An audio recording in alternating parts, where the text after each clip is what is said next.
Olá, eu sou a Jaque Richter, sou mestre em ensino de ciências exatas, professora de educação especial, atuando em sala de recursos multifuncionais, e eu estou aqui numa série de vídeos lendo e discutindo, mas lendo na íntegra, né, sem notícia, sem procurar em blogzinho, lendo mesmo e trazendo meu ponto de vista no nosso parecer número 50 de 2023, que é o Nortear, que é o novo documento que está se discutindo aí a respeito do autismo e do atendimento aos estudantes com transtorno do espectro autista.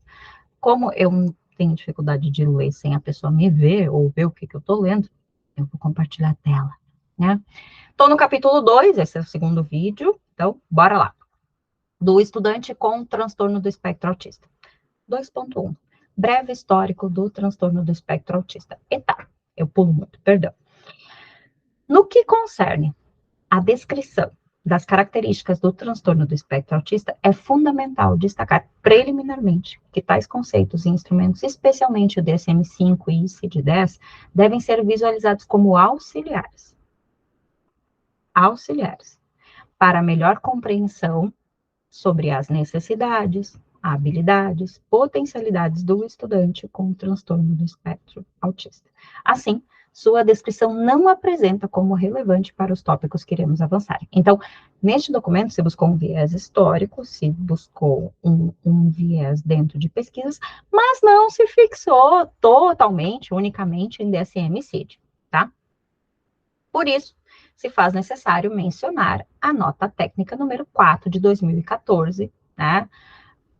Essa nota técnica, quem trabalha com educação especial, nós deveríamos saber ela de cor e salteado, né? Porque ela é quase nossa Bíblia, assim, 4 de 2014, que trata acerca das orientações quanto a documentos comprobatórios de alunos com deficiência, transtorno global do desenvolvimento e altas habilidades de superdotação. Detalhe. Neste documento, eles não estão usando o TGD, o transtorno global do desenvolvimento, salvo quando eles citam. Porque lá no iniciozinho do documento eles já explicam que, como a nomenclatura mais atual é TE, transtorno do espectro autista, eles já fizeram essa alteração. Mas aqui nessa parte do histórico, quando eles puxam, eles trazem o TGD de novo, tá? Na referida nota, está claro, que a não obrigatoriedade. Está claro que não é necessário ter laudo médico. Por isso, a CID-10 e o DSM-5 não são fundamentais. Porque nós temos a nota técnica 4 de 2014 que diz que o laudo médico não é imprescindível. Enquanto documento clínico, ele pode auxiliar o atendimento pedagógico. E aqui tem o excerto lá da nota técnica 4 de 2014. Neste liame não se pode considerar imprescindível, a apresentação de laudo médico, que é o diagnóstico clínico por parte do aluno com deficiência, transtornos globais do desenvolvimento e altas habilidades de superdotação, uma vez que o atendimento educacional especializado se caracteriza por um atendimento pedagógico e não clínico, durante o estudo de caso, que é a primeira etapa de elaboração do plano de AE, se for necessário, o professor do AE, leia-se professor da sala de recursos, poderá se articular com profissionais da área da saúde, tornando-se o laudo médico clínico um anexo no plano de AE. Por isso, não se trata de documento obrigatório, mas complementar, quando a escola julgar necessário. O importante é que o direito das pessoas com deficiência à educação não poderá ser cerceado pela exigência de laudo médico. A exigência de diagnóstico clínico dos estudantes com deficiência, transtorno global do desenvolvimento, altas habilidades e superdotação para declará-los no censo escolar como público-alvo da educação especial e, por conseguinte, garantir-lhes o atendimento de suas especificidades educacionais, denotaria uma imposição de barreira ao seu acesso aos sistemas de ensino.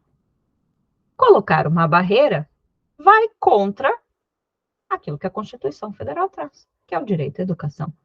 Então, aqui eles destacam que os grifos são deles, né?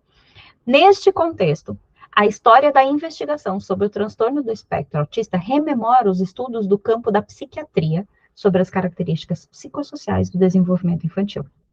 Esses estudos são do século XX, século XXI, e, portanto, nos contam uma história recente e ainda em processo de investigação. Essa história tem seu início com Poehler, em 1906. Ele analisou crianças diagnosticadas com demência infantil que se mantinham alheias ao contato social, definindo a esse fato um estado de transtorno do espectro autista. Em 1911, Bleuler definiu o termo transtorno do espectro autista como perda de contato com a realidade causada pela impossibilidade ou grande dificuldade na comunicação interpessoal. Já em 1943, Kanner, que é um psiquiatra austríaco que estava residente nos Estados Unidos, ele, em função ali, né, de toda a tomada da Áustria, depois da Primeira Guerra, houve, né, toda essa questão da perseguição, a gente vai entrar aqui na questão do nazismo, esse psiquiatra e um conjunto de psiquiatras e psicanalistas foram embora para os Estados Unidos, antes ali do início da tomada do Terceiro Reich, né? Então, Kanner, que era austríaco, mas estava residente nos Estados Unidos da América, ele passou a investigar 11 casos de crianças nas idades entre 2 e 8 anos, que faziam parte do acompanhamento terapêutico dele.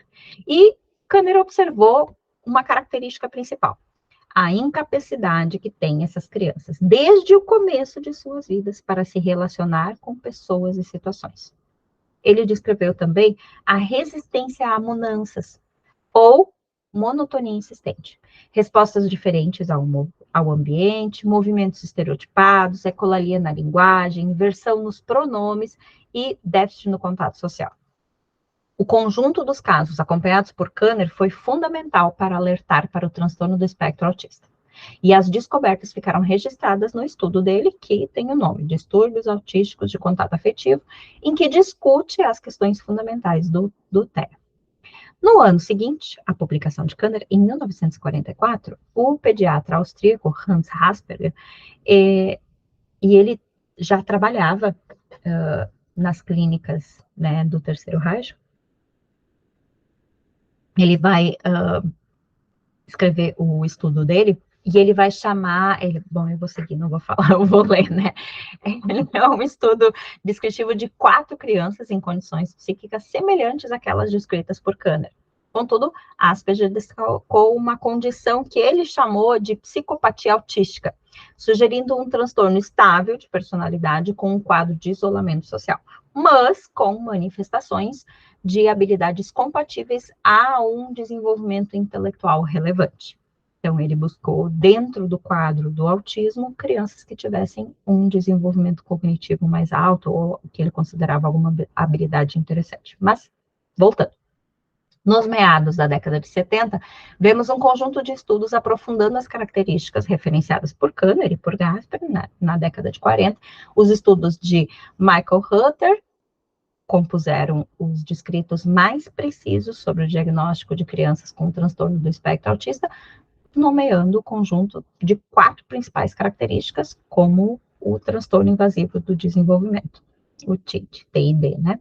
Essa nomenclatura e critérios foram, então, adotados no Manual Diagnóstico Estatístico de Transtornos Mentais, que é o DSM, da APA, né, da Associação Americana de Psiquiatria. A publicação é o resultado de um processo de 12 anos de estudos, revisões e pesquisas de campo realizadas por centenas de profissionais divididos em diferentes grupos de trabalho. O objetivo final é garantir que a nova classificação, com a inclusão, reformulação e exclusão de diagnósticos, forneça uma fonte segura e cientificamente embasada para aplicação em pesquisa e também na prática clínica, né? Assim, o DSM-4 observava como critério diagnóstico uma tríade de sintomas, tá? Isso aqui é o DSM-4. Então, a gente tem prejuízo nas áreas de interação social, comunicação e comportamentos repetitivos, que se manifestam na primeira infância, como transtornos globais do desenvolvimento, englobando subcapítulos que tinham o transtorno autista, transtorno de Rett, transtorno desintegrativo da infância, transtorno de Asperger e o transtorno global de desenvolvimento sem outra especificação. Em sua quinta versão, eu e a briga que eu tenho com esse DSM, né? Em sua quinta versão, o DSM-5 descreve como características essenciais do transtorno do espectro autista o prejuízo persistente na comunicação social recíproca e na interação social, padrões repetitivos, restritos de comportamento, interesses ou atividades, que estão presentes desde o início da infância e limitam ou prejudicam o funcionamento diário.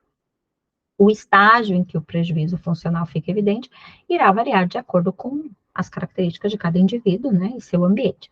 Além disso, manifestações do transtorno também variam muito. Dependendo da gravidade da condição do autista, né, do nível de desenvolvimento, da idade cronológica, daí se usa o termo espectro. O transtorno do espectro autista engloba transtornos antes chamados de transtorno do espectro autista infantil precoce, transtorno do espectro autista infantil, transtorno do espectro autista de Kanner, transtorno do espectro autista do alto funcionamento, transtorno do espectro autista atípico, transtorno global do desenvolvimento sem outra especificação, transtorno desintegrativo da infância e o transtorno de Asperger. Muita coisa, né? Temos, então, um quadro com os níveis, né? Essa tabela 2 aqui está dentro, né, da tabela do neurodesenvolvimento do DSM, e a gente tem, então, o nível de gravidade do transtorno, a gente tem o nível 1, que exige apoio, né? O nível 2 exige um apoio substancial, nível 3 exige apoio muito substancial. E aí ele traz as dificuldades na comunicação social e as características de comportamentos restritos e repetitivos. Não vou ler cada um desses, porque eu acho que o DSM é conhecido, mas vale a pena analisar isso aqui para quem trabalha com algum autista ou alguma família quando questiona laudo, eu sempre acho importante. Ainda, como critério diagnóstico para o transtorno do espectro autista, temos a classificação estatística internacional de doenças e problemas relacionados à saúde, a CID, que é estabelecida pela Organização Mundial da Saúde. Esse critério é o mais comum para as indicações nos laudos médicos, é o que normalmente se pede CID, né, por conter identificações específicas de uso clínico e códigos, né, de doenças mais facilmente identificáveis na área da saúde. Os médicos acabam usando a CID, não o DSM, né. A versão que ainda vigora em 2023 é a CID-10, mas a partir de 2023 a maior parte dos médicos já passou a usar no Brasil a CID-11, tá? Mas vamos lá. Nessa versão, o transtorno do espectro autista se enquadra em F84, como transtorno global do desenvolvimento caracterizado por alterações nas interações sociais recíprocas e de comunicação, e por um repertório de interesses e atividades restritos, estereotipado e repetitivo. Isso conforme, né, o documento de 2008. Destaca-se que o Ministério da Saúde, em parceria com a Câmara Técnica Assessora para a Gestão da Família de Classificações Internacionais e com a Organização Pan-Americana de Saúde, está coordenando o processo de tradução da CID-11. E segundo, né, seguindo a estimativa da OMS, o período de transição deve ocorrer entre 2 a 3 anos. A maior parte dos médicos já está usando a CID-11, né, então ela passa a vigorar de forma totalmente obrigatória em janeiro de 2025.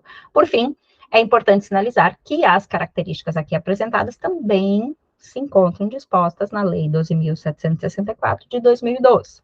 Então, artigo 1º dessa lei aqui.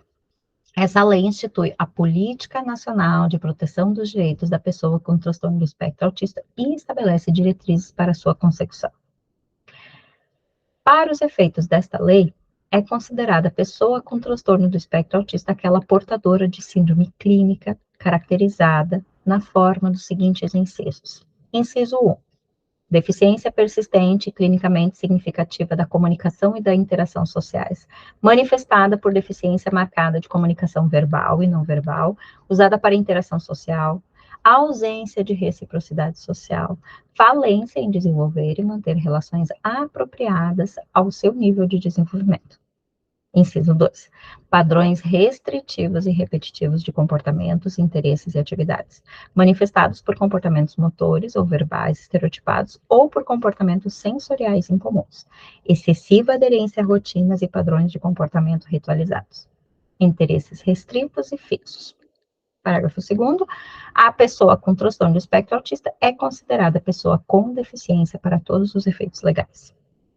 Com relação a isso, nesse mesmo sentido, o glossário do Censo Escolar da Educação Básica, que é um resumo técnico que foi publicado pelo INEP, traz que pessoa com transtorno do espectro autista, ou transtorno do espectro autista, né, são aquelas que apresentam quadro clínico caracterizado por deficiência persistente clinicamente significativa que causa alterações qualitativas nas interações sociais recíprocas e na comunicação verbal e não verbal. Ausência de reciprocidade social e dificuldade em desenvolver e manter relações apropriadas ao nível de desenvolvimento da pessoa. Além disso, a pessoa apresenta um repertório de interesses e atividades restrito e repetitivo, manifestados por comportamentos motores ou verbais estereotipados.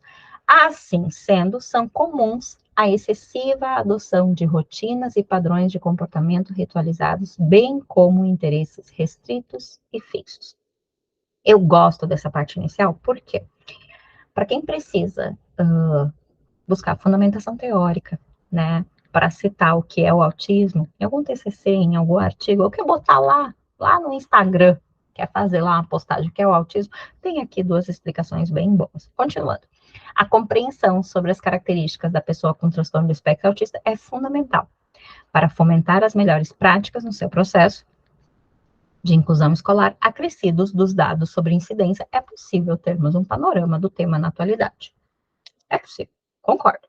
Vamos lá, dados de incidência. Aqui é o ponto onde a gente vai falar sobre números, tá? Incidência, então.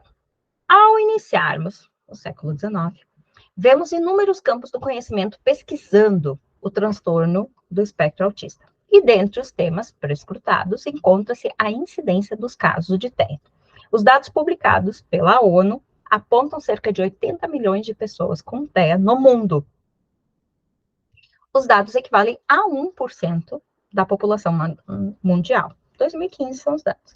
E eles podem demonstrar a ocorrência de fatores que favorecem a identificação do TEA, como divulgação dos critérios diagnósticos, aumento dos serviços de saúde relacionados ao TEA, alteração na idade diagnóstico, dentre outros fatores, tá? No caso do transtorno do espectro autista, não se tem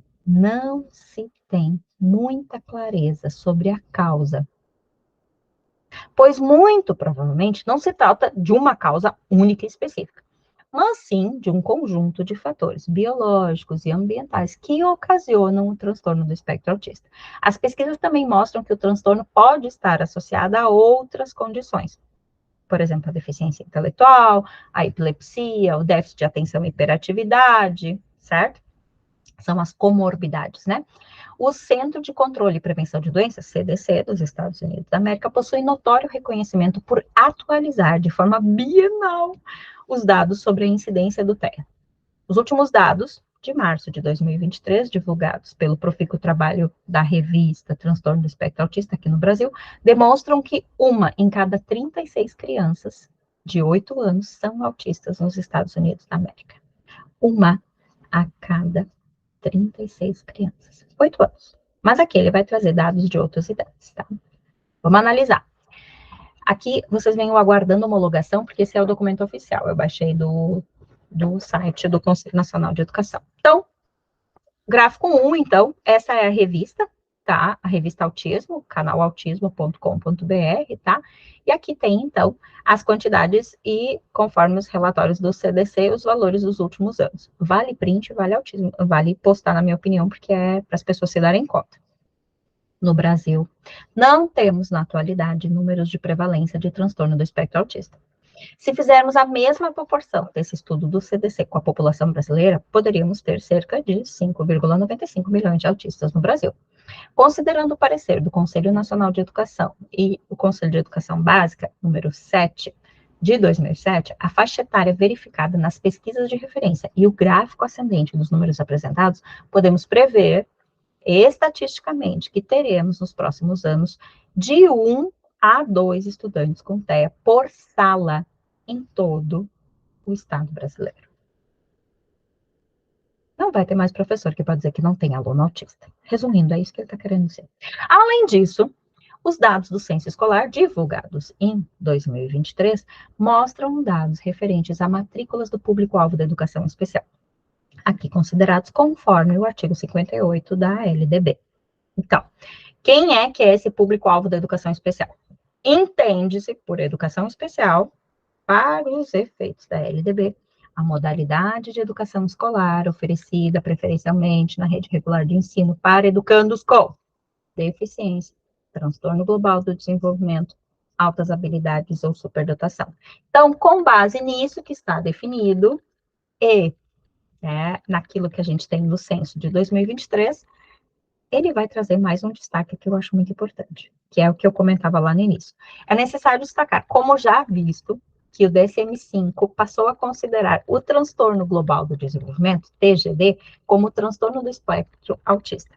No entanto, a nossa LDB, no artigo 58, ainda fala da tríade, que é o transtorno global do desenvolvimento.